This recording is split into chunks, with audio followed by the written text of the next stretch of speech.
I will now share Peter Jung's video about his article on autistic social advocacy as accessibility in TRPGs. He cannot be here with us right now, but I invited him also to Discord, so feel free to post questions or comments there. So now I'm going to share his video.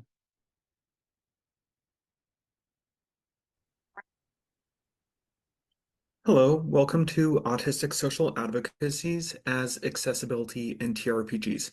My name is Peter Jung, and you can reach me at peterjung2@gmail.com. I am an autistic self-advocate, and I am also the inclusion consultant for Behavior Bridges, as well as the lead facilitator for Aspiring Youth. Very excited to be doing this talk today and sharing autistic social advocacy with y'all. So, brief overview of what I'm going to be talking about today. Going to be giving some history and context, and then going to be talking about what are autistic social advocacy skills as an alternative to teaching more traditional social skills. Not a replacement, but something to also be aware of and work on, because I think a lot of autistics have their own unique social skills that should be taught and should be nurtured, as well as ways for them to advocate for each other. So I'm going to be talking about those advocacy skills, then going to be talking about how to run the games and do table management while centering the autistic experience, and then some overall recommendations for practice. So a little bit of history and context. Dungeons and Dragons and tabletop role-playing games have always been popular with autistics, and I think it's a very autistic-centered hobby. In my talks, I always like to say that if you shake a D&D tree, a bunch of autistics fall out. It's how I made friends when I was in middle school, and I think a lot of autistics have very similar stories about making friends using tabletop role-playing games. And I think they're also a really good organic way to learn social skills. Role playing is a wonderful way to get experience just being someone else, trying out different social skills and whatnot. So it's a really, really great way to teach social skills. And I think that's why we've seen this real big therapeutic rise in tabletop role-playing games being used to teach these social skills. And in the last 10, 15 years, there's been just this tremendous rise, especially in the Washington and Seattle area, of people using role-playing games and things like Dungeons and Dragons to teach kids, usually autistics, but there are other forms of neurodiversity represented, but very often autistics, how to develop social skills. And I've been doing this work for 10 years. I've been running actually the same game of D&D for literally over 10 years, which is pretty ridiculous. But what's cool is I've actually ended up hiring former students in the group to be my co-facilitators. I'm autistic, they're autistic, and it ends up being this really, really cool place where we can kind of share our autistic experience and how to normalize autistic social traits. So it's really, really boomed in the past 10, 15 years, and it's been very exciting to see. I think one of the fundamental issues, though, is a lot of the ways we talk about social skills really lends itself to the medical model of disability, which states that there's fundamentally, something wrong with disability. It's a diagnosis and it needs to be treated. And the treatment for many autistics is to learn neurotypical social skills. That's things like making eye contact, making small talk, being able to suppress your autistic traits so you seem more normal. And these are good skills to have because they can help you keep a job, they can help you make friends with more neurotypical people, but they don't help you make friends with autistic or your fellow autistics. And they also aren't really designed to help you advocate for your autistic community. So I've developed this framework for autistic social advocacy. I call them the autistic social advocacy skills, and they are a wonderful way for autistics to learn how they, as autistics, can advocate and support each other and build a healthier sense of community. So, Jumping right in. And I love this little image here because this is the little in the States they call it the autism guy or little autism creature or yippee. And someone drew him with a little wizard's hat and orb. But the autistic social advocacy skills that I developed, and this was from me running groups, but also observing when the kids were engaging and interacting with each other, how they were advocating for each other, what were the really important skills to develop.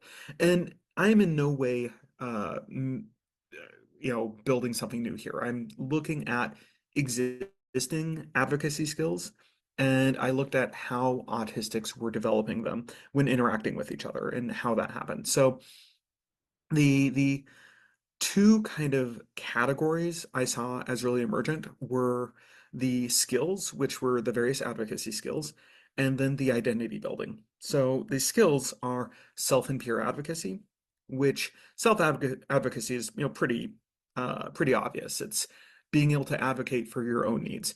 Peer advocacy is a bit harder because a lot of people think they're effectively and equitably advocating for a peer and actually not doing what that person wants. So being able to really understand where that person is coming from and what advocacy they actually need is a critical skill to build community. The next is safety. Hugely important. You need to know that you're safe in this group and that you will be supported.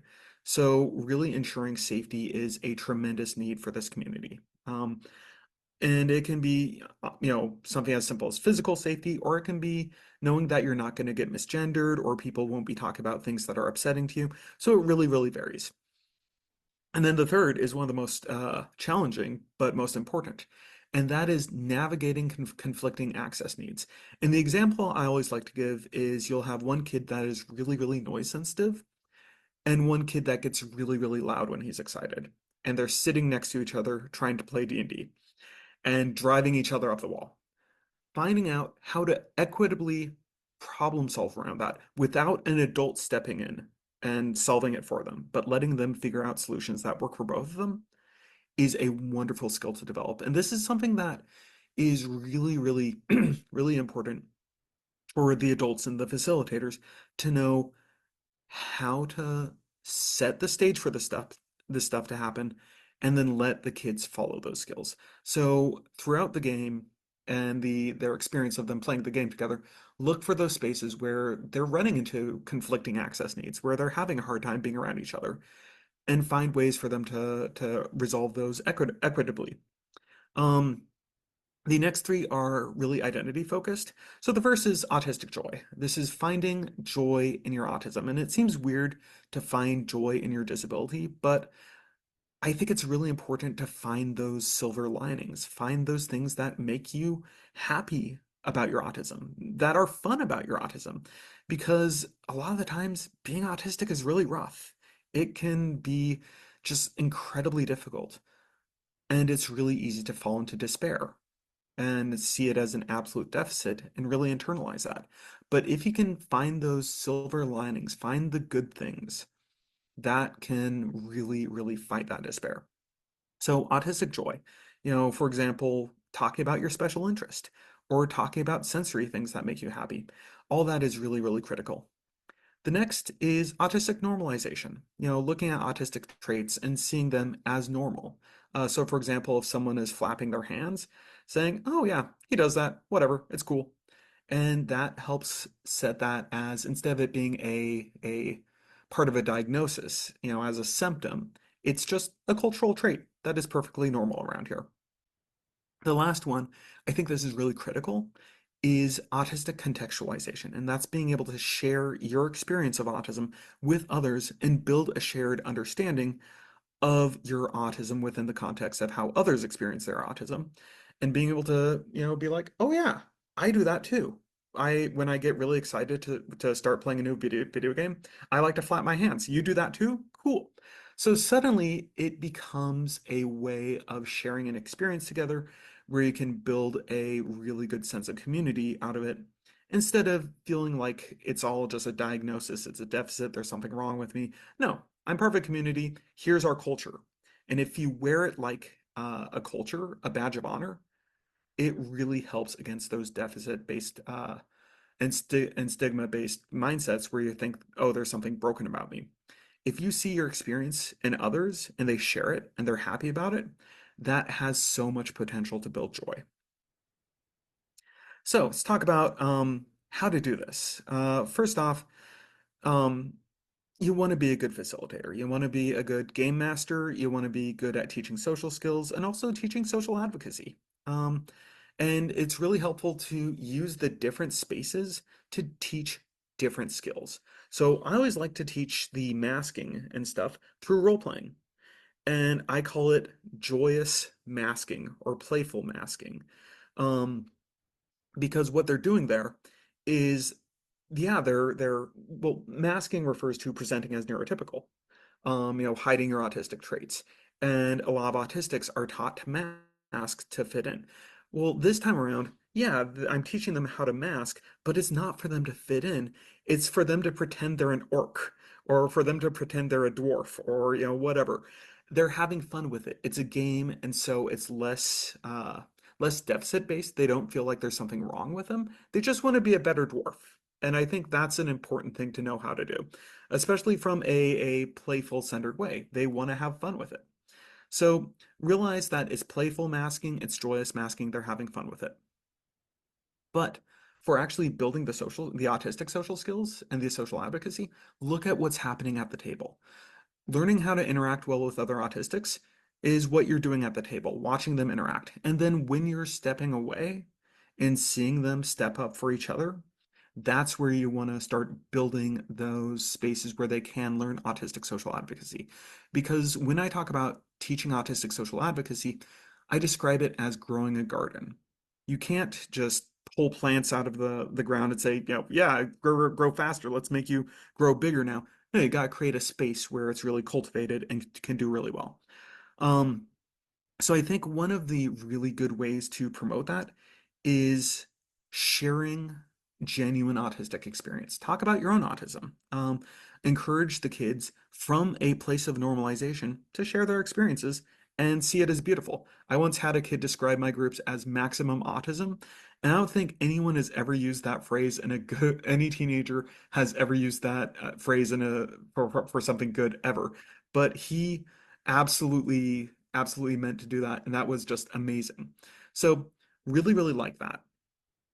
Next, being able to normalize the autism. So instead of them looking at this as a type of treatment, they're seeing it as just something really fun and enjoyable. And then finally, really internalizing the philosophy of nothing about us without us, which states that um, if you're going to be treating us, if you're going to be sorting us, if you're going to be working with us, you need to be including us. And that's a very, very important advocacy point that's going around in the autism and disability community right now. So, to wrap up, some recommendations. First, it's important to acknowledge autism both as a disability and a unique form of disability or a form of diversity and be able to support that. So, kind of have both camps in your head. And then also make the experience fun. Realize that this is a really important autistic hobby and you want to be able to support this and help kids find joy in it. Then hire autistics, include autistics. Remember nothing about us without us. And that way you can create a genuinely autistic centered space. And finally, I think this is really important. Teach the masking through the role playing. That way it'll be playful, fun masking. Teach the autistic social interaction through good table management, and then create space for the autistic social advocacy to occur. So thank you so much. And again, you can reach me at peterjung2@gmail.com. Would love to talk and share more about this stuff. Thank you so much for watching.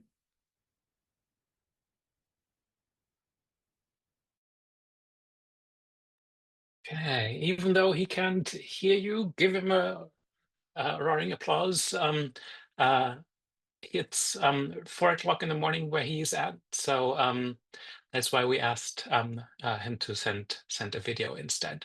But please feel free to contact him or write messages or comments in the Discord.